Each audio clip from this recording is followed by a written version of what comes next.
Busy ang kusinero nandoon, oh. Yan, may papaya kami. Magtitinula kami ng manok. Kaya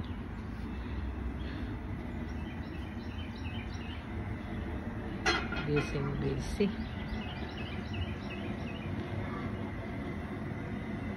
Ayos na?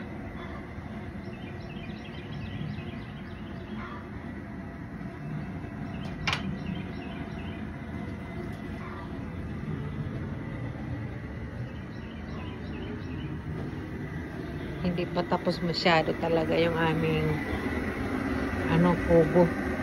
Pero malapit na. Ayan ang aming tinulang manok. At saka ito naman ay adobo sa gata. Mamaya naman yan. Yung unang kong pinakita ay pang tanghalian. Ito is panghapunan. Yan, malapit na ang aming kubo. Matatapos na. Thank you guys for watching. See you in my next video. God bless. MMCC.